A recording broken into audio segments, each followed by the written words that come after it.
Imagine opening your eyes to the morning alarm rolling out of bed with a dull sense of obligation rather than excitement.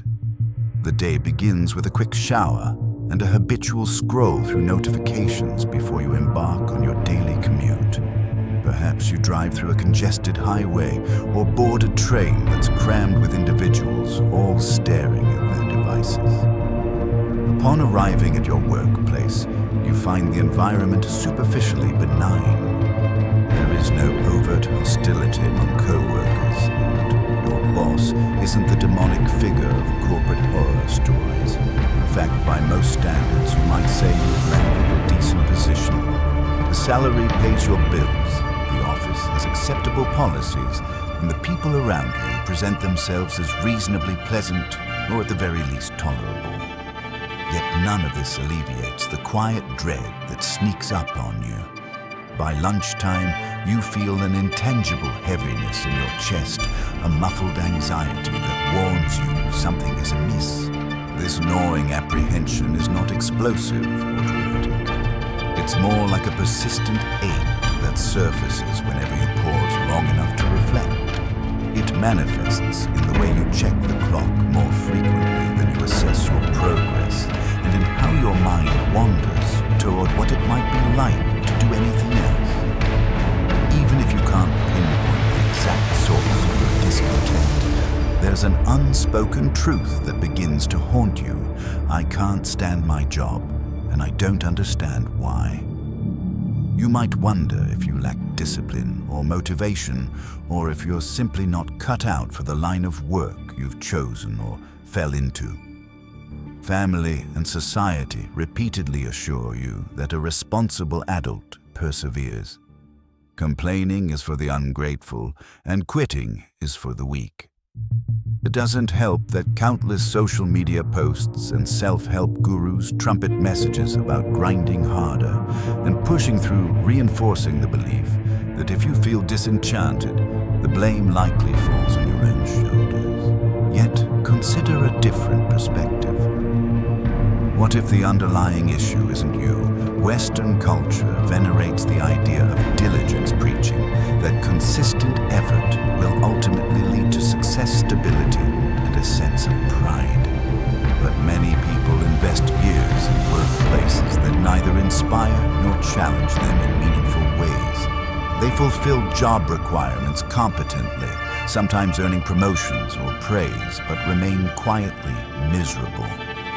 They sense a profound misalignment between their job duties and their deeper inclinations or values. This feeling, if left unaddressed, begins to erode one's sense of identity, prompting daydreams about leaving it all behind.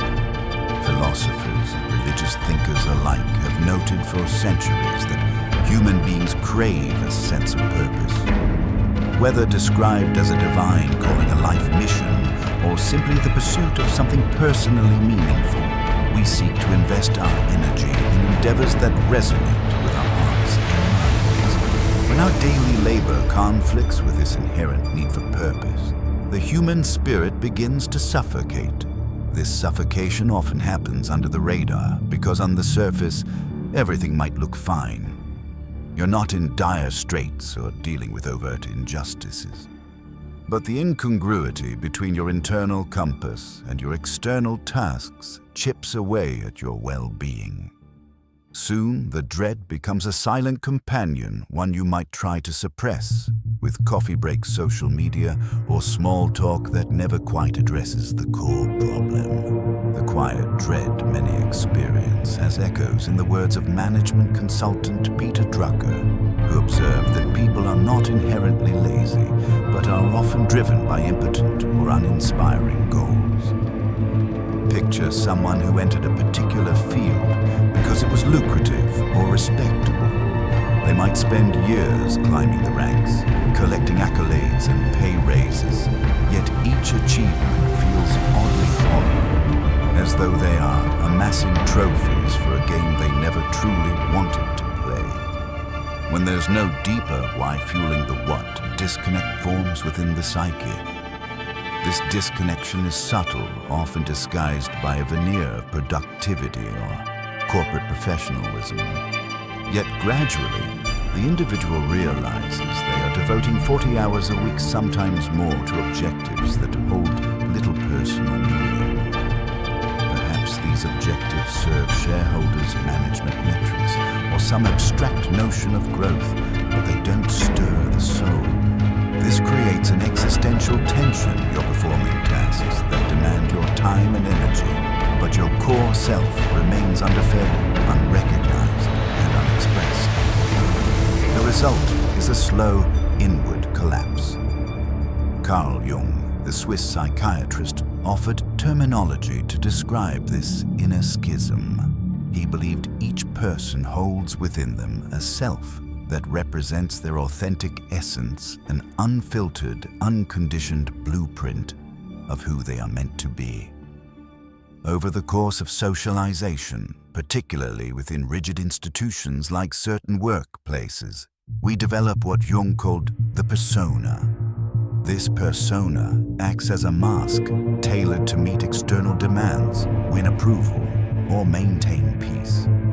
A persona might help you navigate societal norms, smiling politely when you'd rather speak honestly, or feigning agreement when your inner convictions diverge. It's not evil per se. It can be useful for functioning in various social contexts. But when the persona becomes too dominant, when it takes over your identity entirely, you may lose contact with your deeper self. In contemporary office culture, the persona can become an enforced uniform. From the corporate dress code to the scripted professional emails, the environment often rewards conformity. Employees learn to bury genuine thoughts beneath phrases like, "I hope you're doing well," "looking forward to next steps," or "let's circle back on this." These scripted politenesses might foster superficial harmony, but fail to nourish or express the deeper layers of what makes us human. If someone diverges from this script, raising unsettling questions or challenging fundamental norms, they risk being perceived as not a culture fit. Over time, individuals internalize the message. Don't let them see the real you. Show only the polished version that fits the company mold. The dread you feel at lunchtime then isn't just about disliking a task or a boss. It's about a fundamental mismatch between yourself and the persona you're forced to wear. The ramifications go beyond fleeting discomfort. As Jung famously argued, living through a false identity leads to what he termed ego fragmentation. The conscious mind might be going through the motions, submitting reports, attending meetings, drafting emails, while the unconscious mind builds tension. Day by day, you lose a sense of authentic presence in your work. You become an expert at looking composed while feeling increasingly lost. This dissonance lays the groundwork for burnout, a collapse of spirit rather than just physical exhaustion. One of the most insidious aspects of this fragmentation is that it doesn't typically manifest as a dramatic crisis, at least not at first.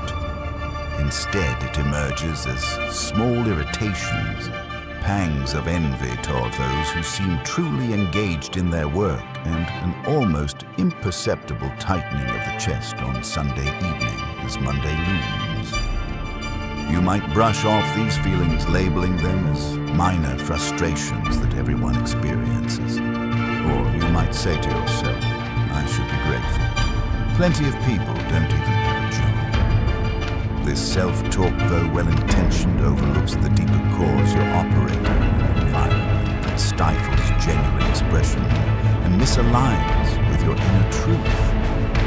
Philosophical traditions across cultures grapple with the notion that acting against one's deeper moral or existential convictions leads to a sense of alienation.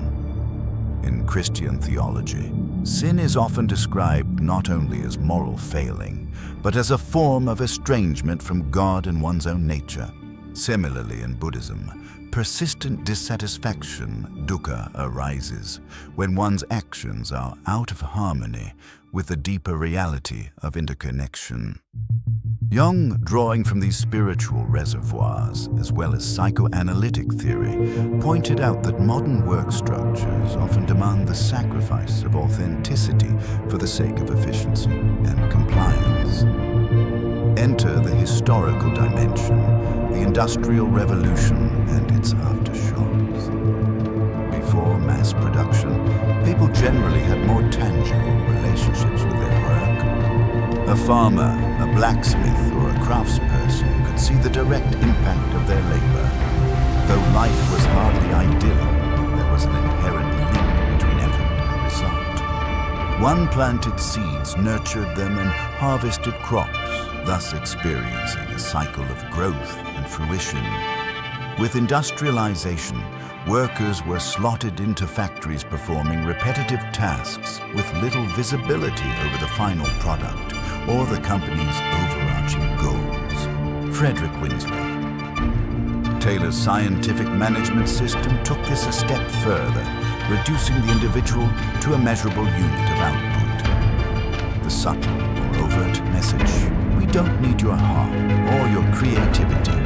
We need your punctuality and predictability. Modern corporate environments may look different from the grim factories of the 19th century, yet the underlying ethos can remain strikingly similar. Instead of punch cards, we now have key performance indicators, KPIs. Instead of foremen walking the factory floor, we have software tracking every click and keystroke. This isn't necessarily the evil plot of a single villain.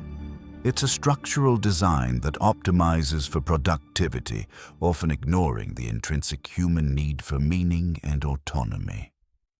The result is an atmosphere where you might be scolded for wasting time if you're not actively producing something measurable every minute. Even roles that ostensibly encourage creativity can become hamstrung by strict metrics and deadlines that leave little room for free exploration. Jung would label this deeper alienation as a crisis of the soul, warning that when work is separated from the wellspring of personal meaning, it initiates a slow psychological disintegration. You might appear to function normally. After all, you're still punching and meeting deadlines and even receiving praise for your efficiency. But internally, you lose the sense of who you are. The forced persona becomes so habitual that you forget the face behind the mask. And while the system sees this as a success, an employee who complies without causing trouble, you pay the price with rising anxiety fatigue and a haunting feeling that something essential within you is dying. This estrangement doesn't merely reside in the mind, it permeates the body as well. Chronic stress, insomnia, tension headaches, and even digestive issues can stem from the incongruity between one's work life and one's deeper psychological and spiritual needs. Medical science increasingly supports what ancient wisdom traditions have long noted: the body absorbs emotional and existential strain, manifesting it in physiological symptoms. On the surface, you might say, "I'm just tired," or "I need a vacation." But beneath that fatigue often lies a deeper malaise, a sense of existing in a system that siphons your vitality without replenishing your sense of purpose. When Carl Jung wrote about the shadow, he acknowledged that the components of ourselves we suppress, be it frustration, ambition, or creative impulses, don't vanish. Instead, they lurk beneath the surface, influencing our behaviors, relationships, and emotional states. In a workplace context that rewards compliance and punishes deviation, the shadow might accumulate as unspoken resentment. Perhaps you dream of raising critical questions about a product, a service, or an internal policy, but you quell those ideas to keep the peace or preserve your career prospect. Over time, this self-censorship contributes to a toxic internal environment. The shadow may emerge through passive-aggressive remarks, sudden outbursts of anger, or a creeping apathy that erodes motivation. Moreover, the entire culture can conspire to keep you silent. If you express discontent, you're often told to be positive or be more grateful. Rarely does someone encourage you to explore why you feel disconnected in the first place. The narrative that individuals are solely responsible for their own happiness, regardless of structural inequities or systemic flaws, turns dissatisfaction into an individual pathology. You begin to question your own resilience or your capacity to adapt, rather than questioning whether the system itself is designed to meet human needs. In many religious and spiritual contexts, the notion of calling suggests that each person has a unique purpose or role aligned with their inner gifts and the world's needs. For instance, in the Christian tradition, the Apostle Paul spoke of many members forming one body, each with distinct functions. Hindu philosophy often talks about dharma, a sacred duty that resonates with one's inherent nature. When work aligns with this calling or duty, individuals often describe a sense of flow or harmony. But when work stands in stark contrast to this calling, the result can be disquieting. You may push through for a while, sustained by necessity or external rewards, but at a deeper level, you cannot ignore the call of your nature forever. Burnout thus becomes a paradoxical sign of life, a protest from the psyche. It's as if your deeper being is refusing to cooperate with a way of living that denies your essence. The worst outcome is not the meltdown itself, but ignoring the meltdown's message and returning to the same conditions that caused it. In that sense, the system's tendency to medicate symptoms through quick-fix wellness programs or superficial motivational speeches can do more harm than good. It masks the deeper issue, sending employees back into the fray without addressing the structural misalignment that triggered the crisis in the first place. When burnout does surface, contemporary culture often frames it as a failure of the individual. Maybe you didn't manage stress well. Maybe you lack the right mindset. Or maybe you need to develop better work-life balance. But research consistently shows that a major contributor to burnout is lack of control, lack of recognition, and an absence of meaningful purpose in one's tasks. This squares with Jung's viewpoint that genuine fulfillment arises when the external world and the internal self operate in harmony. If your job consistently undermines this harmony, demanding tasks you find meaningless, ignoring your personal strengths, or dismissing your need for creative expression, it's almost inevitable that you will reach a breaking point.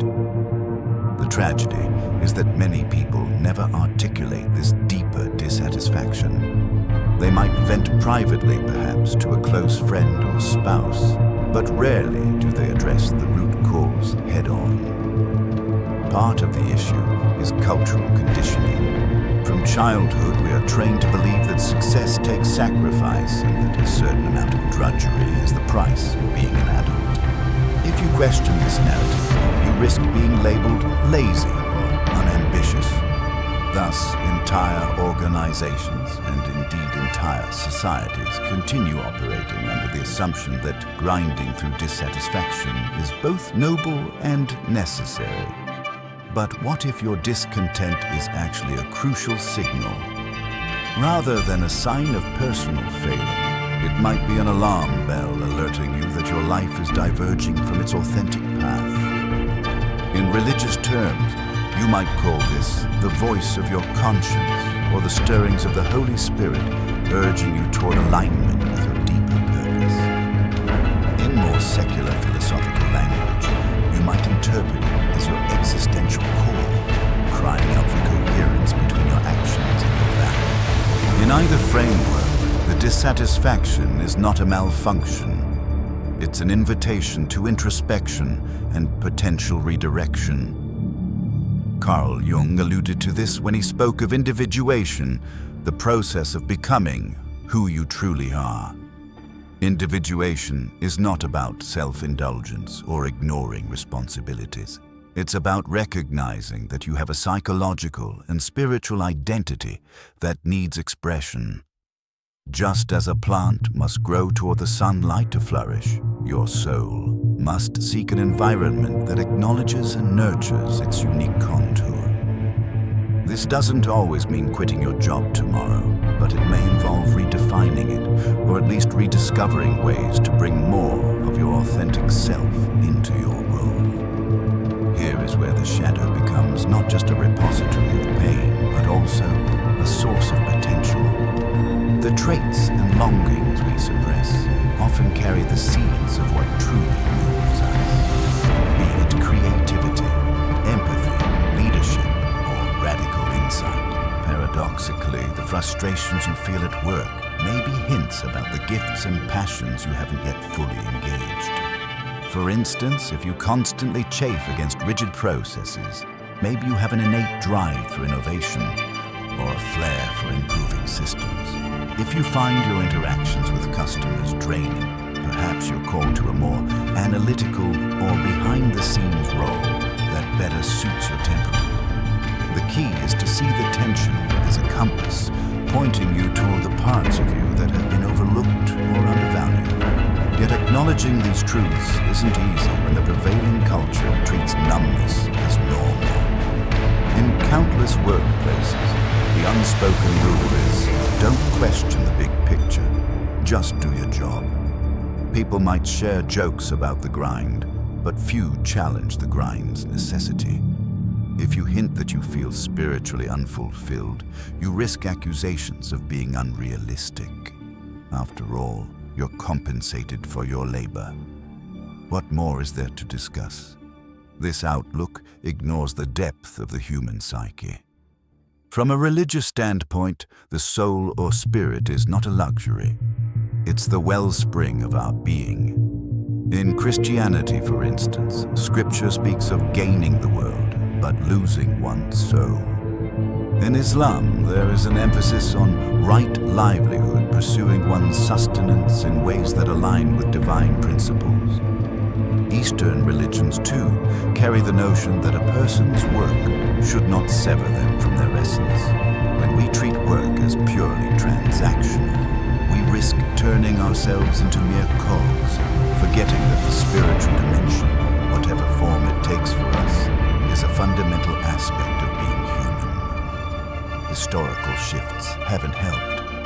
The industrial and technological revolutions have in many ways alienated people from the tangible fruits of their labor. Instead of seeing a project from start to finish, many employees handle only a tiny slice of a massive puzzle. They might process a small aspect of customer requests or code a minuscule function in a grand software architecture. While specialization can be efficient, it also makes it harder to connect with a sense of purpose. You might deliver your part without ever seeing how it improves someone's life, or even how it fits into the broader scheme of the company's mission, if such a mission exists beyond profit. Gallup's 2023 report, revealing that 85% of employees worldwide feel not engaged or actively disengaged from their jobs, is a stark indicator of this phenomenon. We often interpret disengagement as personal laziness, but such a sweeping statistic suggests otherwise. Disengagement on this scale signals a structural flaw, a system that demands compliance while offering little meaning. Jung would say this is precisely what happens when a society ignores the self's yearning for wholeness and collective transformation. Instead of nurturing the human spirit, we measure success by quarterly returns, productivity metrics, and service-level achievements. Moreover, when this alienation pervades entire communities, it takes on a moral dimension. Distracted, stressed, and spiritually depleted individuals struggle to be present, family members, neighbors, or citizens. The quiet dread doesn't end when you clock out. It follows you home, affecting relationships, mental health, and overall life satisfaction. Even prayer, meditation, or other spiritual practices can become harder to sustain when every day feels like a scramble to just get by. This is the broader tragedy. A system that was meant to organize labor and spur progress ends up grinding people down, leaving them with little space to explore the deeper questions that give life richness and direction. But all is not lost. The very act of recognizing your malaise can be the first step in a transformative journey. Carl Jung insisted that the moment of crisis, be it burnout, deep dissatisfaction, or a breakdown, is also the moment of opportunity. You realize something must change, and in that realization lies the seed of growth. The next logical question is how to change. Should you quit abruptly and try to reinvent yourself? Should you angle for a promotion in hopes that more responsibility will bring more fulfillment? Or should you remain in place quietly, carving out pockets of authenticity within the constraints of the system? The answer, of course, varies from person to person. Jungian individuation does not dictate a one-size-fits-all solution. Instead, it invites you to examine your own shadow persona and deeper self. This introspection may reveal that your current role has latent potential. Perhaps you can steer it toward projects that align with your values. Alternatively, it could expose that you're in the wrong field altogether, prompting a search for a new vocation or an environment that better supports your internal compass. The critical point is that your decisions arise not from panic or guilt, but from a grounded awareness of who you truly are and what you truly need. In many spiritual traditions, such moments of reckoning are framed as pivotal thresholds, times to realign with divine guidance or with a larger cosmic order. You might adopt or deepen a practice like prayer, meditation, or reflective reading to clarify your next steps. For those less religiously inclined, journaling, therapy, or mentorship can serve a similar purpose, creating space to hear the whisper of your authentic desires. The aim is to reconnect with the why behind your life's endeavors, to sense a calling that goes beyond a paycheck or social prestige. Yes, practicalities matter. Not everyone can simply walk away from a stable job, especially if they have dependents or financial obligations. That's where creativity comes in. Perhaps you can start by setting clearer boundaries, carving out time for personal growth, or taking small calculated risks within your current setup. Over time, these incremental shifts can accumulate, reshaping both your identity and your contribution to the workplace. You may discover that the system isn't monolithic. There are cracks where you can insert meaningful change, even if it's on a small scale at first. All of this requires courage. Standing at the intersection of societal expectations and personal truth can feel daunting, as though you are defying an unspoken social contract. Yet the alternative, perpetually numbing yourself to survive a life devoid of alignment, is far riskier for your mental, emotional, and spiritual health. By acknowledging the quiet dread and responding to it constructively, you step on to the path of individuation, where the personal and the communal can intersect in transformative ways. Part 2 will delve deeper into how these insights apply to the structural design of work itself and the cultural narratives that keep so many trapped in a cycle of soul-deadening labor. Having explored the internal struggle individuals face in the modern workplace, we now turn our attention more explicitly to the system itself, the machinery that shapes and often distorts our relationship to work. The rise of the Industrial Revolution brought with it a radical reorganization of how labor was perceived and performed. Where once many people had direct control over their tasks, growing food crafting tools or providing services within tight-knit communities, factories demanded a uniformity of action and schedule. The pace was no longer set by the sun or by the artisan's flow, but by the relentless hum of machines. Frederick Winslow, Taylor stands out as a pivotal figure in this transformation. His philosophy of scientific management sought to optimize every second of a worker's movements. While this approach undeniably boosted productivity, it also treated workers as interchangeable parts in a grand industrial mechanism. Their personalities, hopes, and inner lives were irrelevant as long as they met efficiency benchmarks. The legacy of Taylorism lingers even if we no longer operate steam-powered factories in many parts of the world. In open-plan offices and digital work settings, we encounter a similar mindset. Employees are measured, monitored, and sometimes micromanaged to produce consistent outputs. Instead of the clatter of mechanical looms, we have spreadsheets, KPI trackers, and project management tools that ping incessantly, ensuring we remain on task. Carl Jung might interpret such a system as fostering a collective persona, an organizational culture that compels everyone to behave in predictable, standardized ways. On the surface, the rationale is sensible. Consistency and reliability lead to smoother operations, higher profit margins, and less risk. Yet below the surface, the uniqueness of each individual is stifled. Real creativity, after all, thrives on a certain freedom to deviate from the norm, to question procedures, and to bring one's whole personality to the fore. When the structure disincentivizes that freedom, employees learn to hide the parts of themselves deemed incompatible with the performance metrics. The irony is that many companies now promote innovation as a core value, hosting brainstorming sessions and sponsoring hackathons. But genuine innovation cannot flourish in an environment that simultaneously insists on rigid control and conformity.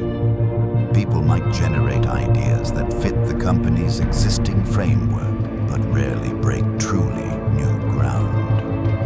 Meanwhile, those who do think radically outside the box often find themselves sidelined, if not quietly pushed out for threatening the status quo. The system by design values incremental improvements that keep wheels turning rather than the transformative leaps that might disrupt entire models of operation. From a religious or philosophical vantage point, one might say that this system fails to honor the sacredness of human individuality. Whether we consider the notion that each soul has a divine spark, as in certain Christian or Jewish teachings, or that each person's dharma is unique as in Hindu, thought the overarching theme remains forced homogenization contradicts our inherent diversity. Our spiritual or existential calling cannot be fully expressed in environments that treat people like uniform cogs.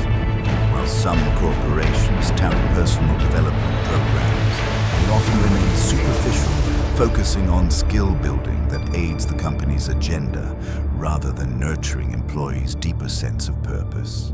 The systemic design extends beyond mere productivity metrics. It also permeates cultural narratives about what success looks like.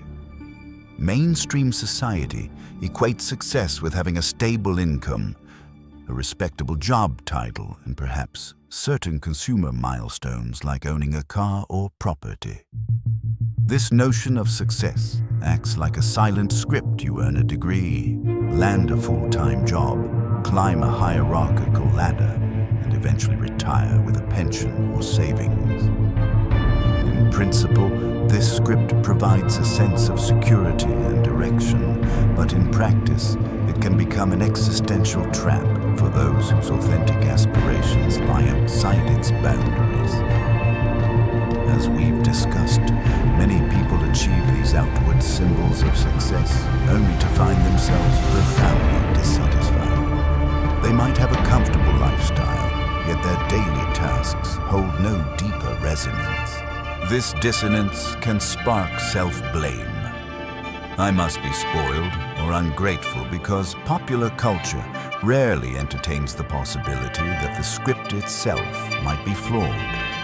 The guilt can be especially intense for those who recall how their grandparents or ancestors toiled long hours under far harsher conditions with fewer opportunities for advancement. How dare anyone complain today in an air-conditioned office with a 401k plan? Yet the fact that modern work might be less physically grueling than it was a century ago does not negate the spiritual or psychological toll that arises when human needs have evolved alongside our economies. Our ancestors may have struggled primarily for survival, but many of us now grapple with intangible needs, purpose, creativity, belonging, self-realization that industrial-era work structures do not readily fulfill. Jung would argue that once our basic survival is ensured, our psyche seeks individuation. This path involves integrating all aspects of ourselves, uncovering the hidden archetypes we carry, and aligning our actions with an internal moral and existential compass. A system fixated on uniform output leaves little room for that process. Moreover, the fear of stepping off the scripted path is substantial. Like medieval peasants tied to the land, modern employees may feel tethered by mortgages, student loans, and societal pressures. The system capitalizes on these dependencies. After all, if you worry about paying bills, you are less likely to risk challenging the status quo. You might keep your head down, produce what's asked of you, and go home exhausted day after day. This is a stabilizing factor for companies that benefit from a workforce too scared or too tired to ask profound questions about the nature of their labor. Intellectual traditions, both secular and religious, remind us that freedom starts with the ability to question. Why am I doing this job? Whom does it serve? And what values does it uphold? In Christian theology, for instance, the concept of discernment encourages believers to examine their choices in light of spiritual teachings. Buddhist thought similarly, advocates mindfulness, paying attention not just to what we do, but why and how we do it. Yet a frenetic work culture leaves little mental space for such introspection. Checking a to-do list becomes a substitute for reflecting on the bigger picture of life's purpose. The system thrives when individuals remain on autopilot, content to measure success by monthly paychecks and occasional promotions, rather than engaging in the deeper quest for self-knowledge. To see how this design takes root from early on, consider the schooling system. Children are encouraged to be well-rounded and achievers. They learn that good grades lead to good colleges, which lead to good jobs. This pipeline instills the idea that external validation through grades, test scores, diplomas defines one's worth. Seldom do students get the opportunity to delve deeply into questions like, what gives me a sense of wonder? Or which activities make me lose track of time? Instead, they master standardized curricula aimed at measurable performance. The unspoken lesson is that you exist to meet external benchmarks, not to explore the contours of your inner world. By the time these children become adults entering the workforce, their orientation toward work is already solidified. Prove your competence fit into existing structures and accumulate external accolades. If at any point they question the path, perhaps realizing they are more artistically inclined or entrepreneurial in spirit, they face a barrage of discouragement, will that pay the bills. Are you being realistic? The system effectively trains individuals to second-guess their deeper inclinations in favor of safe choices. This is not inherently malicious. Parents, teachers, and mentors often believe they are steering youth toward stability. Yet, the cumulative effect is a workforce brimming with people who followed the script but never truly discovered themselves. Carl Jung's emphasis on the unconscious becomes particularly salient here. Even as people go through the motions, their shadow side grows restless. This shadow might manifest as depression, anxiety, or persistent dissatisfaction that no raise or promotion seems to cure. Employers might respond by offering mental health perks like free counseling sessions or yoga classes, which can be helpful in the short term, but rarely address the deeper structural issue, a mismatch between what individuals find intrinsically meaningful and what the job expects them to do. Furthermore, religious and spiritual frameworks have historically provided moral and existential guidelines that could challenge the system. Yet, in a secularized corporate world, such spiritual perspectives are often sidelined or treated as personal hobbies, irrelevant to real work. The result is a self-perpetuating cycle. Employees sense something is wrong, but their tools for naming and addressing it remain inadequate. They might confide in a friend or therapist, but the conversation often turns to how to cope rather than how to transform. The structural dimension, the very layout of tasks, goals, and organizational hierarchies is presumed immutable. Still, the cracks in this system are becoming more visible. Gallup's findings about widespread disengagement, skyrocketing rates of burnout, and younger generations questioning traditional career paths signal a growing collective awareness. While the system remains powerful, it can no longer claim that widespread misery is simply an anomaly or the result of individual failings. Part of the impetus for change arises not just from employee well-being, but also from business reality. Disengaged, burned-out workers do not yield long-term success. There's a recognition, albeit reluctant in some quarters, that something fundamental must shift, though it's unclear whether these shifts will emerge from top-down policies or bottom-up individual awakenings.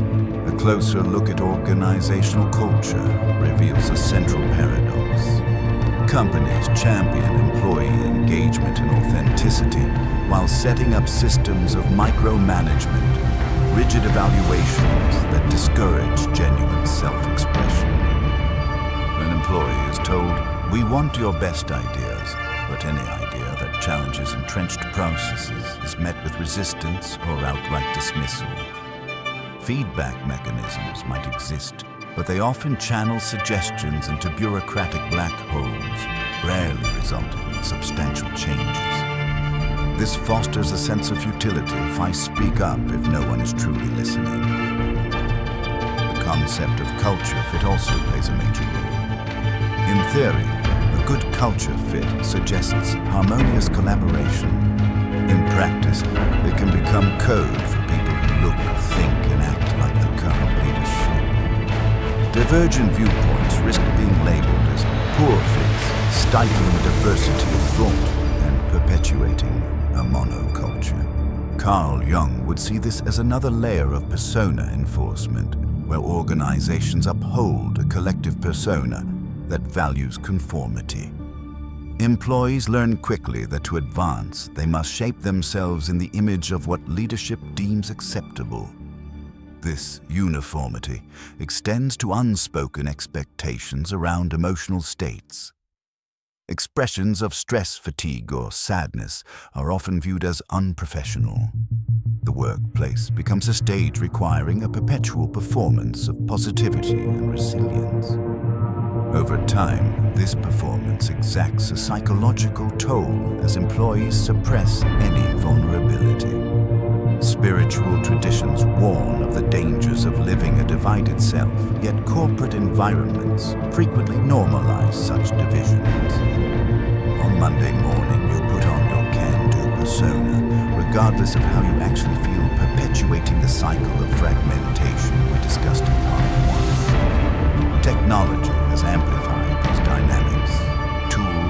designed to streamline communication and project management inadvertently create an always-on culture.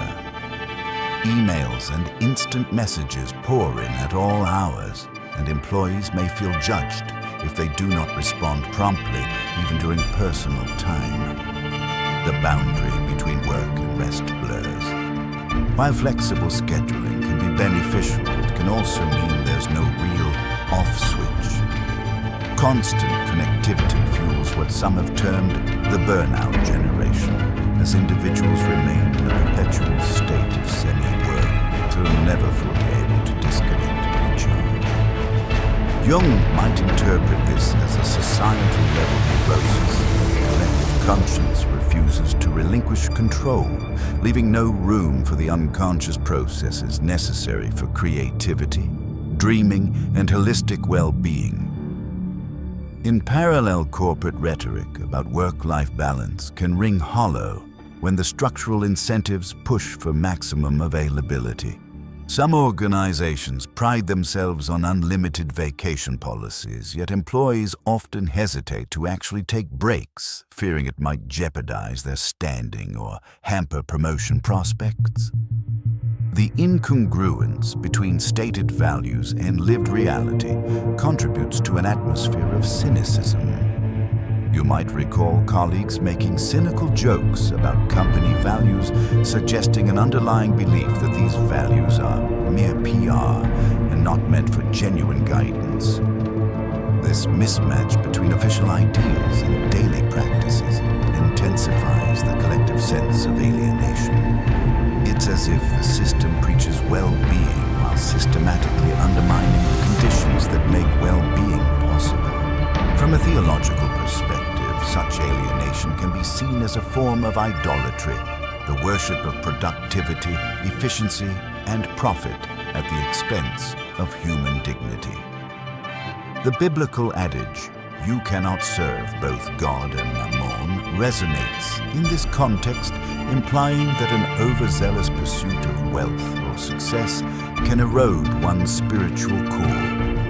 In contemporary terms, we might say, we're serving the idol of unrelenting performance metrics, sacrificing authentic human engagement on its altar. Even secular ethicists would note that this worshipful stance toward productivity robs work of its human-centered purpose, reducing employees to disposable assets. Simultaneously, many companies tout philanthropic endeavors or corporate social responsibility initiatives. While these can do real good, they sometimes serve as fig leaves public relations measures that obscure the daily grind employees experience. An organization might donate to charities or sponsor volunteer events, yet internally, employees remain overworked and undervalued. This disconnect fosters a sense of moral dissonance as workers see the gap between the company's charitable facade and the uncharitable realities of the workplace. Carl Jung might label this phenomenon a collective shadow, where the corporation's outward persona emphasizes benevolence and responsibility, yet the shadow side is filled with exploitation, burnout, and a relentless focus on the bottom line.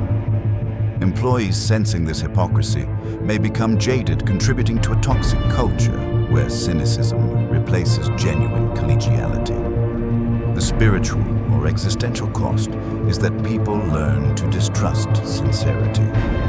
If authenticity is punished in a space that claims to value honesty, employees feel compelled to armor themselves emotionally. Over time, this can spill into their personal lives, eroding trust in relationships outside of work as well. In response to these dysfunctional dynamics, some individuals become staunch advocates for changing the system from within. They organize committees, draft proposals for better work conditions, or push for more inclusive policies. While noble, these efforts often collide with the inertia of hierarchical bureaucracy. Others decide the only way to preserve their sense of self is to exit entirely, quitting in search of smaller organizations, freelance opportunities, or launching their own ventures.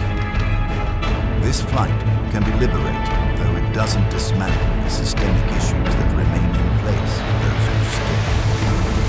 Increasingly, younger generations enter the workforce with heightened awareness of these systemic flaws. They demand flexibility, purpose, and authenticity from their employers. Some organizations attempt to meet these demands by offering perks like remote work, casual dress codes, or mental health days. Yet if the fundamental structure remains the same, where human worth is tied primarily to output, these gestures may only scratch the surface. True transformation, Jung would suggest, requires a societal reckoning with the values underlying our economic models. Perhaps we need a broader cultural shift, a reintegration of the spiritual dimension into public life, and a reimagining of labor that prioritizes holistic well-being. Regardless of the chosen path we form from within or conscious departure, the key lies in recognizing the systemic design that perpetuates soul-deep misery. This awareness allows us to see the bigger picture. Our struggles aren't merely personal failings. They're often the natural outcome of a machine that wasn't built to honor human complexity. By naming this, we can move beyond blame and guilt, directing our energies toward either incremental or radical transformations that restore the centrality of human dignity in the work equation. To fully grasp the weight of the system's impact, consider how burnout is diagnosed and discussed in society. The World Health Organization, WHO, recognizes burnout as an occupational phenomenon, one that involves chronic workplace stress that has not been successfully managed. However, labeling it an occupational phenomenon subtly places the onus on the individual to manage their stress within the existing framework. The conversation often veers toward coping mechanisms, better sleep, improved time management, perhaps mindfulness exercises. While these can provide short-term relief, they do not question why the workplace is structured in a manner that requires such persistent coping strategies in the first place. This mirrors a broader pattern in Western medicine, treating symptoms rather than root causes. In the same way, doctors might prescribe medication for high blood pressure without addressing the patient's stressful lifestyle. Companies might offer yoga classes without revising oppressive workloads or insane deadlines. Carl Jung, with his holistic view of the psyche, would argue that ignoring the root cause only ensures the eventual return of the symptoms. If the environment remains toxic, no amount of yoga will cure the psychic wounds inflicted by daily dehumanization or meaninglessness. Philosophical traditions also caution against half measures. Aristotle spoke of eudaimonia, a state of flourishing that arises when individuals live in accord with their highest virtues. Achieving such flourishing requires societal structures that enable people to exercise their moral and intellectual capacities. If the workplace stifles these capacities, then any measure to alleviate burnout that doesn't transform the system is akin to placing a bandage over a festering wound. The structure must evolve to allow space for creativity, moral reflection, and true collaboration. Then there is the financial dimension, which cannot be overlooked. Many corporations operate under the pressure of quarterly earnings reports, investor expectations, and intense global competition. These economic realities shape workplace policies and cultures, often prioritizing short-term gains over employee well-being. If paying attention to the deeper needs of workers seems likely to lower profit margins or slow growth, it's swiftly deprioritized.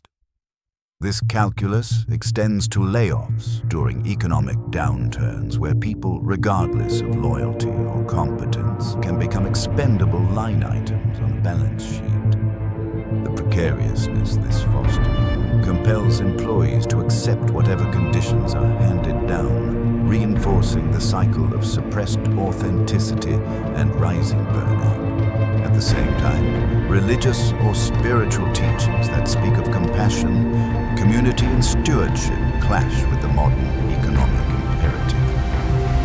A Christian ethic of caring for the least among us, or a Buddhist ethic of reducing suffering, becomes difficult to sustain in a climate that demands relentless efficiency.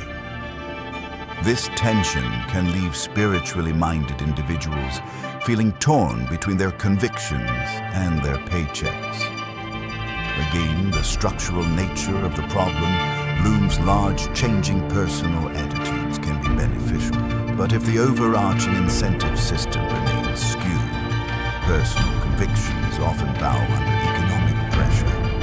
What emerges is a stark realization. Addressing burnout effectively means more than providing mental health resources. It demands an overhaul of how work itself is conceptualized and practiced. Employees and employers alike must grapple with the question, is human dignity, creativity, and well-being central to how we define success? Or is it a secondary afterthought we vaguely hope to preserve once financial targets are met? Jung would undoubtedly push for the former, insisting that any society that disregards the soul's needs is destined for crisis. Amid these systemic critiques, it's crucial to remember that social structures, while powerful, are not immutable. They are shaped and reshaped over time by collective human choices. Each individual who awakens to the misalignment between their inner self and the demands of their job contributes to a subtle pressure for change. Some might find ways to inject new values into their existing roles, advocating for ethical guidelines, championing mental health, or promoting diversity in leadership. Others might break away entirely, creating or joining organizations that operate on alternative principles, like cooperatives, social enterprises, or small-scale creative collectives. Spiritual and religious communities can be catalysts in this transformation, reminding adherents that the sanctity of human life extends to the realm of labor. Whether it's a church sermon on treating employees with dignity, a mosque fundraiser that supports entrepreneurs who prioritize community welfare, or a Buddhist temple workshop on mindful leadership, these communities can offer moral frameworks that counter the purely profit-driven ethos. Their influence, while often understated, can seed cultural shifts that pave the way for more humane economic systems. It's worth remembering historical movements for social justice, abolition of slavery, civil rights, labor rights frequently found roots in moral or spiritual convictions, challenging entrenched economic interests. Moreover, younger generations exposed to the sobering realities of climate change, systemic inequality, and the fragility of the global economy might be less willing to perpetuate business as usual. Surveys suggest they value flexible, purpose-driven work environments and may not hesitate to leave positions that conflict with their personal values. This generational tide exerts pressure on corporations to adapt, if for no other reason than to attract and retain talent. Some organizations are taking the hint, experimenting with flatter hierarchies, remote or hybrid work models, and active employee participation in decision-making processes. While these experiments don't always succeed, they represent cracks in the old Taylorist foundation, allowing glimpses of more liberating forms of organization. Still, the question remains, will these changes be enough to address the deep existential and spiritual discontent that so many experience? Perhaps not without a broader reckoning with what we define as success and wealth. Carl Jung suggested that individuation is a lifelong process, one that extends beyond the workplace into every dimension of life. A major shift in workplace culture might might alleviate some pressures, but individuals also must engage in their own inner work to clarify their identities. This two-pronged effort, transforming both external systems and internal landscapes, holds the promise of real change. In part through, we'll explore the pathways toward that integration. We'll delve into how personal alignment grounded in Jung's concept of individuation can serve as a bulwark against systemic pressures. We'll also examine practical strategies for navigating the tension between moral convictions and material necessities, offering insights into how one might carve a life that respects both spiritual truth and economic reality. Ultimately, the journey involves not just dismantling oppressive structures, but also constructing frameworks, both personal and collective, where the soul has room to breathe, create, and thrive. In the previous sections, we examined the silent dread that settles in when one's work-life collides with the deeper needs of the psyche. We also uncovered how modern systems rooted in historical forces, like industrialization and perpetuated by rigid corporate norms, perpetuate this misalignment.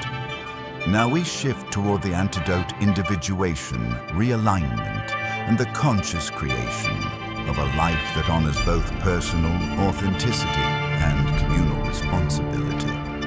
Carl Jung's concept of individuation underpins this transformation. It denotes the ongoing process of integrating the conscious and unconscious elements of one's psyche, moving toward a state of wholeness where the persona, shadow, and deeper self exist in harmony. Applied to the workplace, individuation encourages you to examine not just what job you do, but how you do it and why you continue. It involves asking hard questions. Does my role nurture my sense of purpose? Does it align with the values I hold sacred? Do I see tangible meaning in my daily tasks? Or am I simply going through the motions? Traditionally, spiritual or religious frameworks have provided guidance on such matters. A devout Christian, for instance, might ask, am I serving God in this job or merely serving the demands of a profit-driven entity? A Buddhist might reflect on whether their work increases or alleviates suffering. Even a non-religious philosophical stance, such as existentialism, would question whether one's work choices lead to authenticity or perpetuate bad faith. By filtering career decisions through these deeper lenses, you shift from passively accepting societal scripts to actively curating a vocation that resonates with your spiritual and psychological constitution. Yet embarking on this path is not without challenges.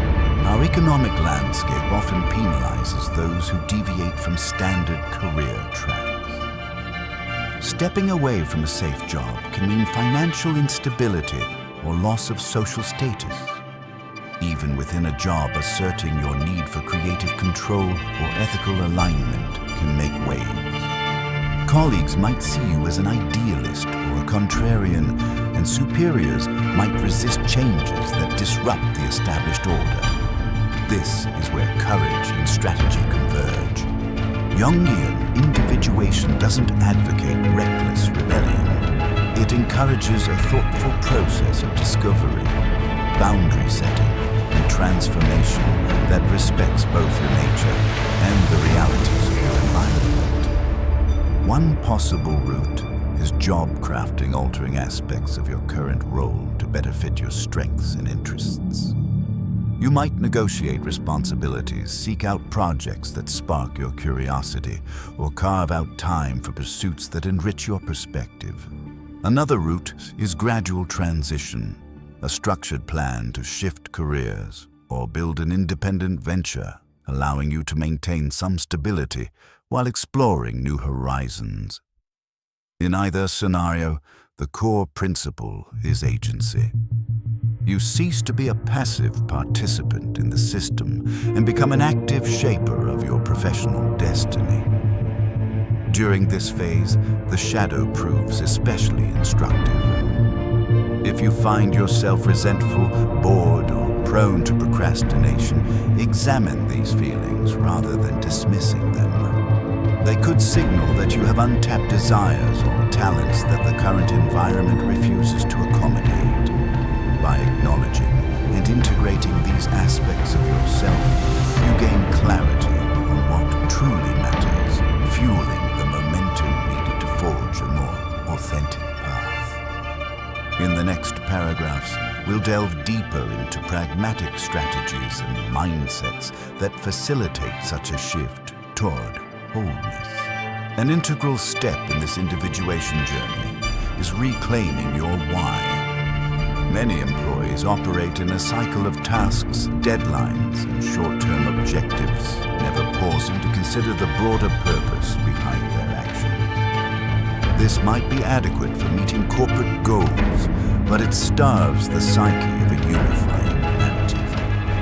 From a religious perspective, finding your why can involve prayer reflection on sacred texts or discussions with spiritual mentors.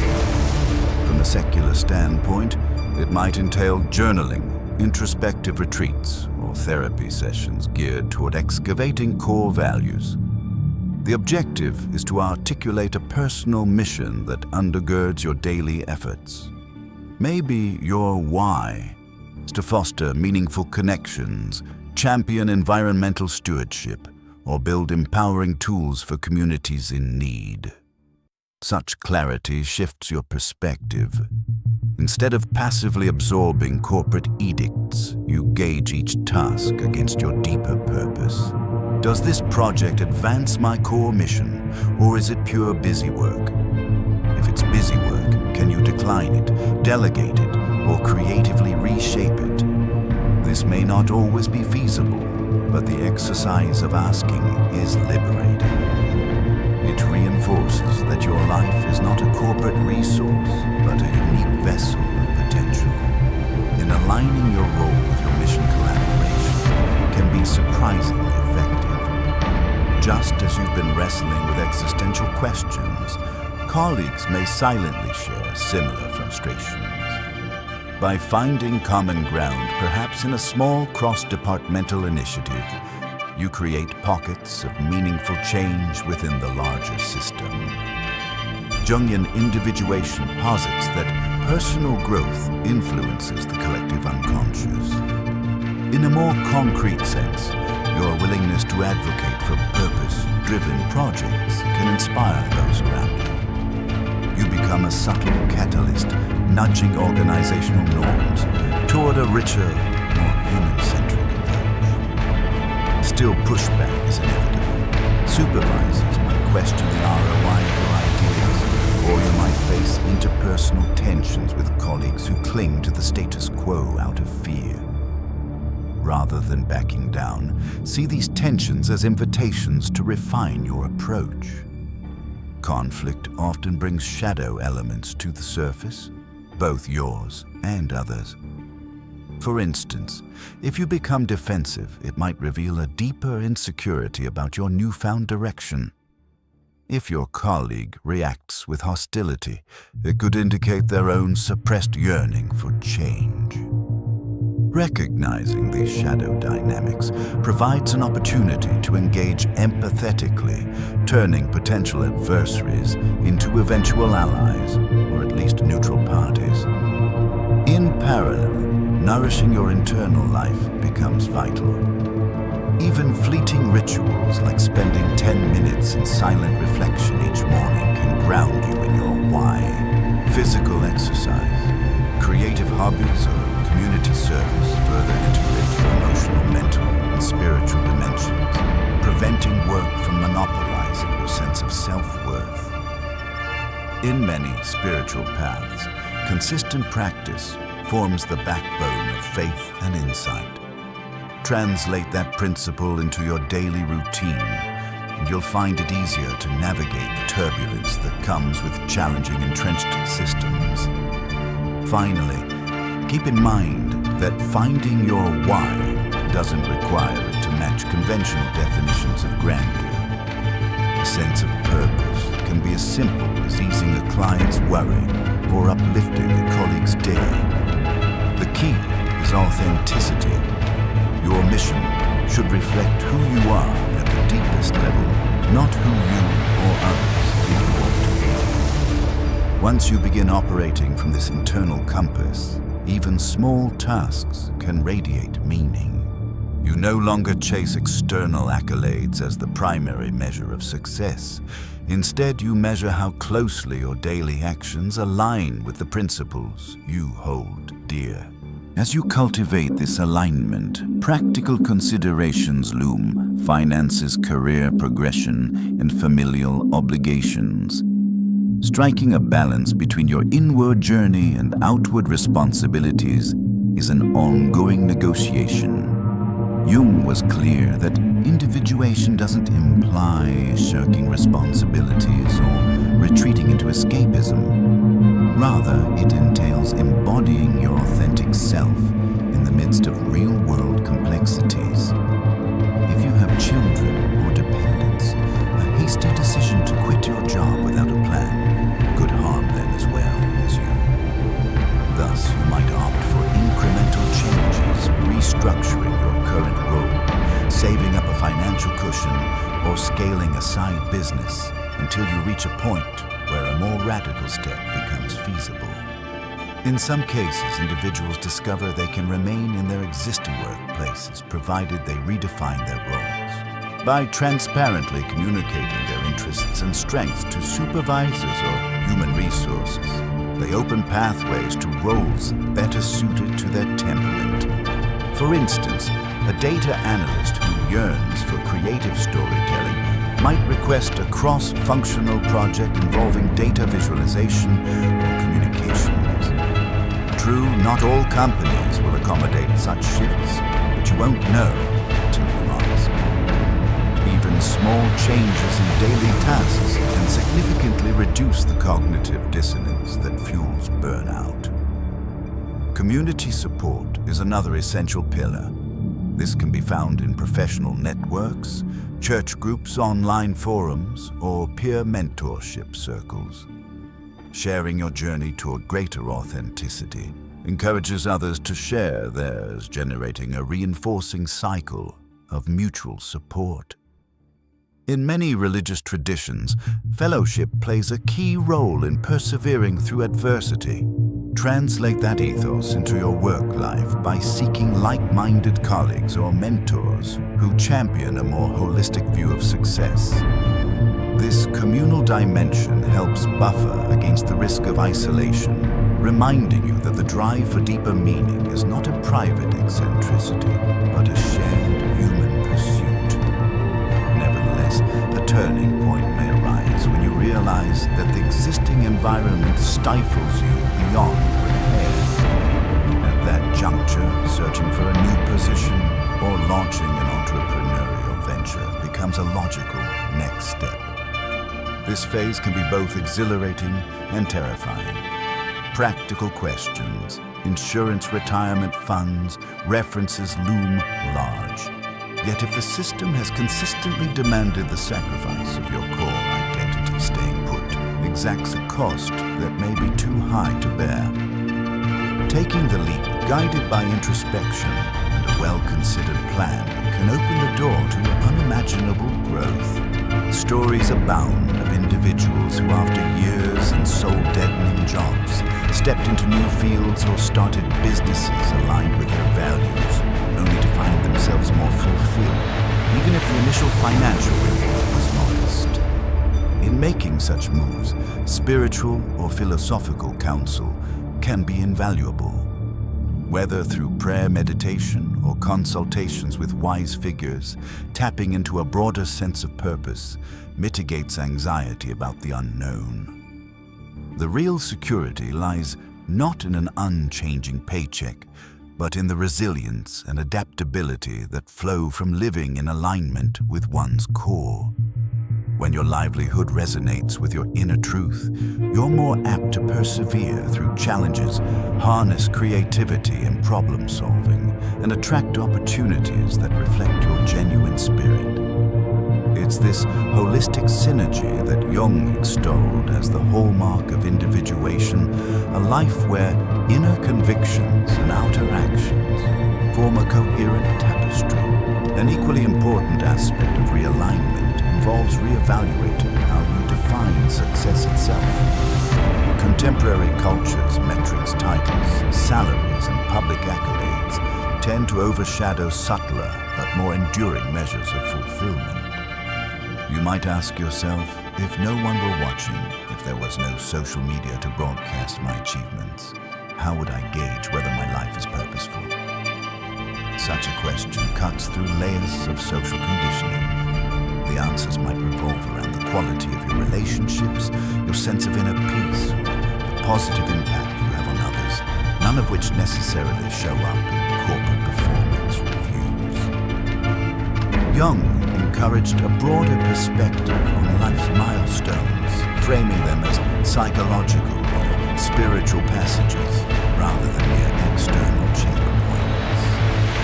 In this life, a job promotion that comes at the expense of your moral or creative integrity might not be a true victory.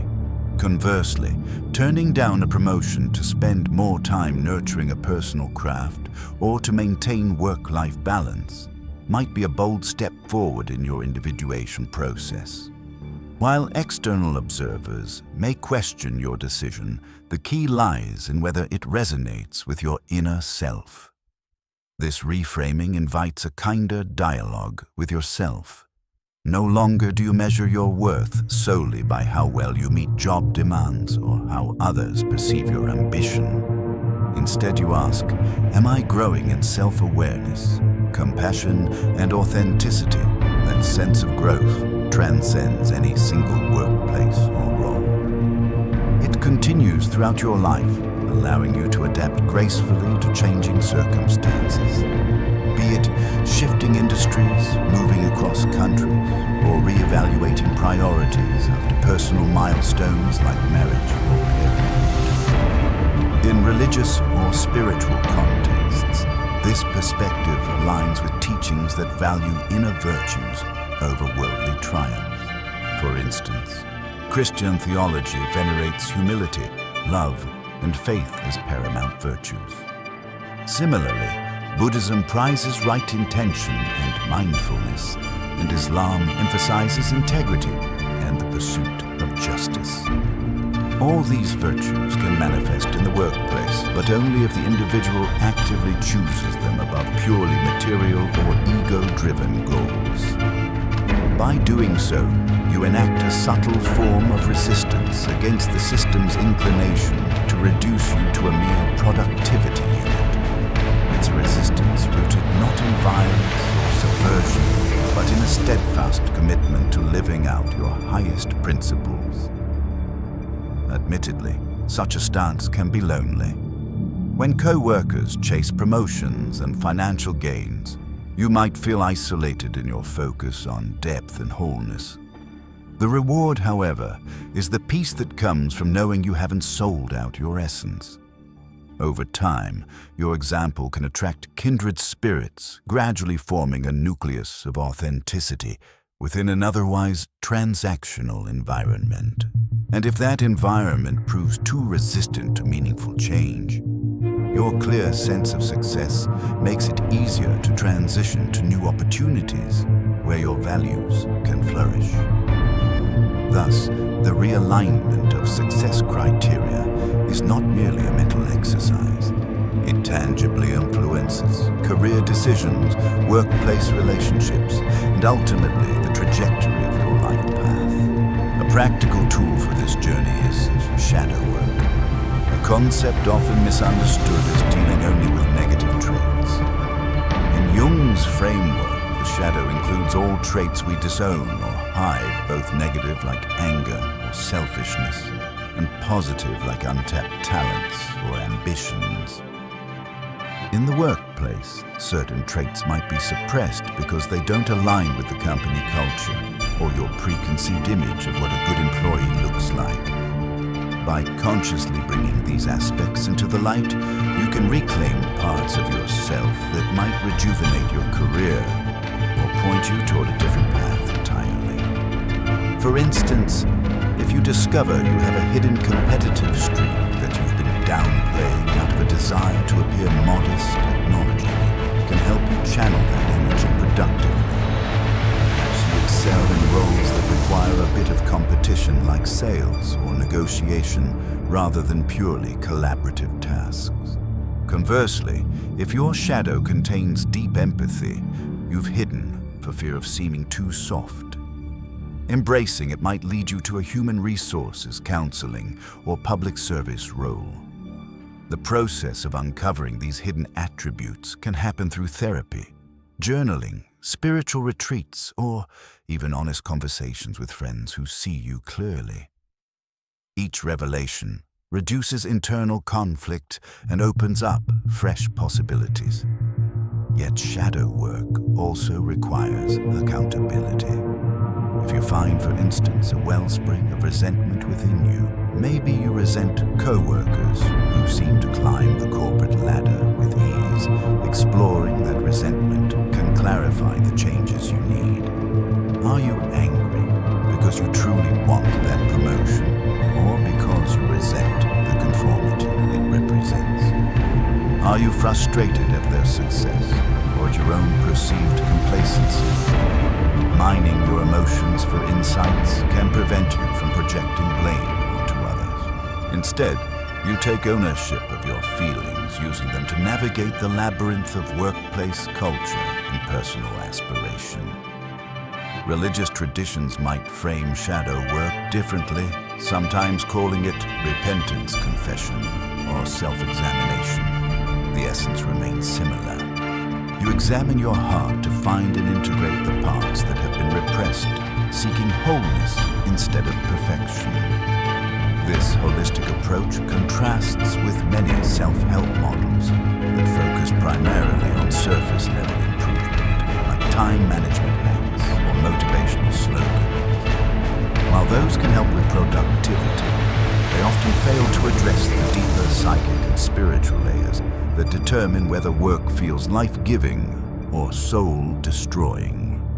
As you engage in shadow work, keep track of changes in your emotional landscape. Do you feel less dread on Sunday nights? Are you more open to colleagues' perspectives? Do you sense a growing alignment between who you are at work and who you are outside it? These are indicators that real substantive growth is occurring. Shadow work doesn't guarantee immediate harmony in your environment, but it does create an inner coherence that can sustain you through external challenges. Over time, this coherence becomes palpable to others, sometimes paving the way for more honest conversations and a ripple effect of authenticity in your workspace. Another crucial element in navigating this realignment is establishing and honoring boundaries. In the hustle-driven culture that characterizes many workplaces, boundaries often vanish. You might be expected to answer emails late into the evening, or attend meetings that have little relevance to your core responsibilities. Overcommitting becomes a badge of honor. Yet as Jungian thought reminds us, perpetual outward activity leaves little space for the inward journey crucial to individuation. Rest, solitude, and reflective practices are not optional add-ons. They're vital for processing daily experiences and integrating them into one's evolving sense of self.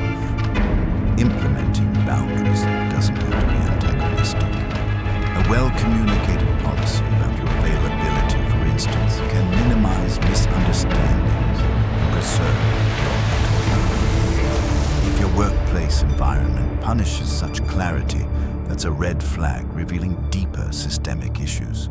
While you might temporarily bend to meet urgent deadlines or special circumstances, a consistent pattern of boundary violation typically signals that your personal well-being ranks low in the organization's priorities.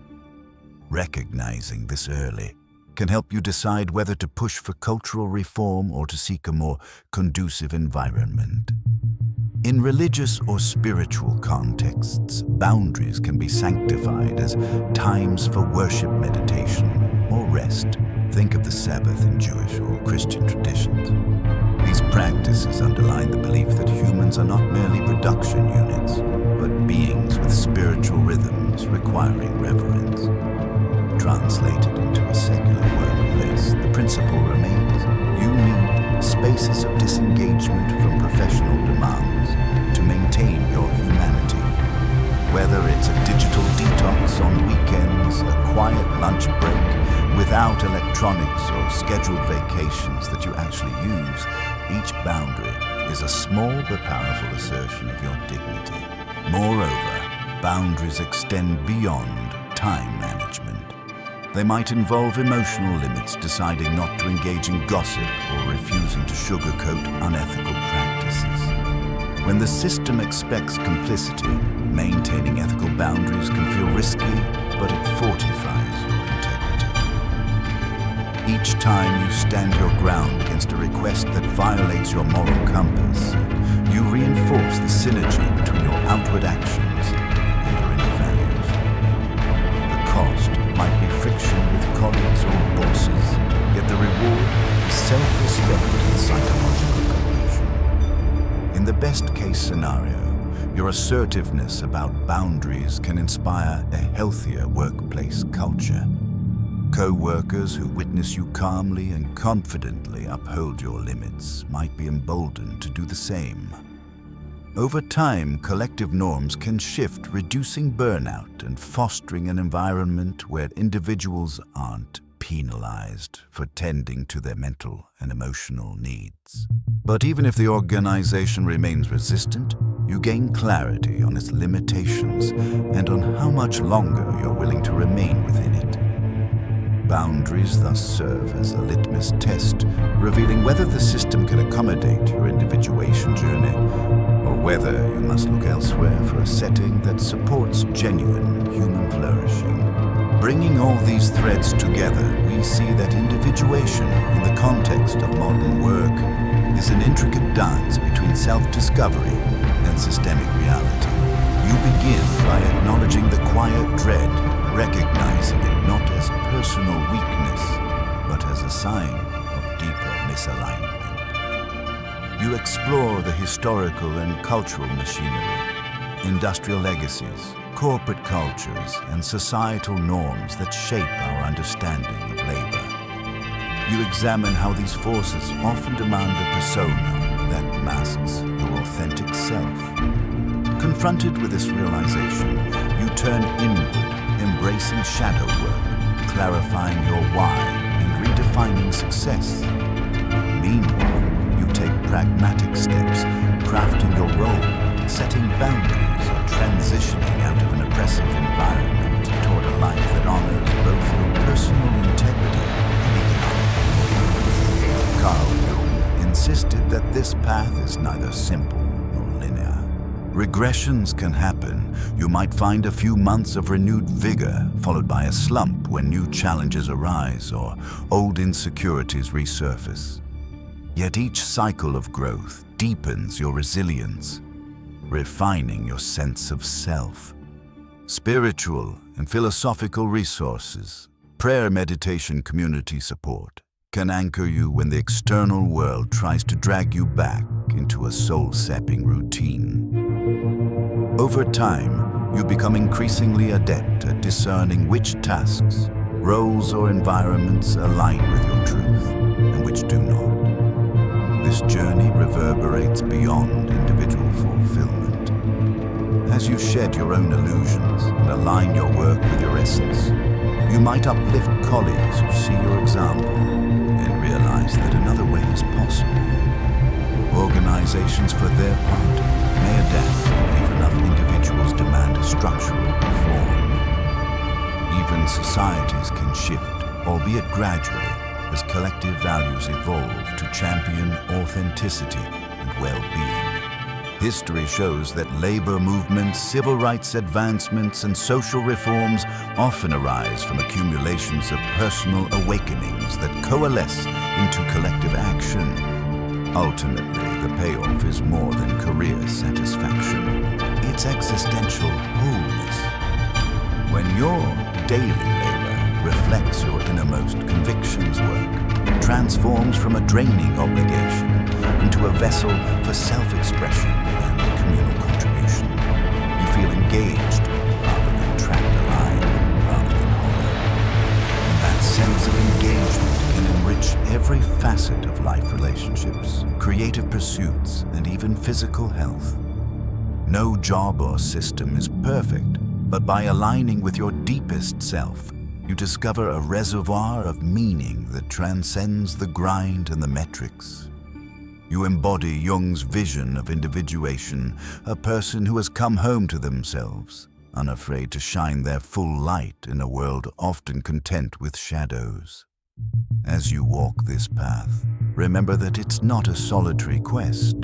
The quiet dread you once felt is shared by countless others who simply haven't found the words or courage to articulate it. By living your truth, by persisting in the delicate interplay of introspection and outward engagement, you serve as a beacon. You validate the experiences of those around you and invite them to shed their own masks. In doing so, you contribute to an emergent culture where the fullness of the human spirit is valued, not sidelined. This, in essence, is the sacred and transformative work that begins when you heed the call to bridge the divide between who you are and what you do.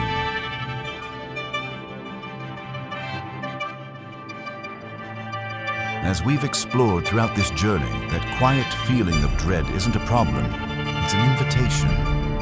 It's your inner voice prompting you to reconnect with your truest self, encouraging you to redefine success beyond just salary or status. By setting thoughtful boundaries, questioning the status quo, and reclaiming small pockets of authenticity each day, you have the power to transform your work and life into something deeply meaningful.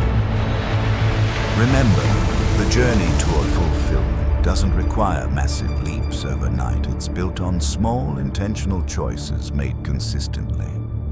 Now it's your turn. We'd love to hear your thoughts and experiences. Drop a comment below and join the conversation. Your story could inspire someone else to finally make the changes they've been quietly dreaming about.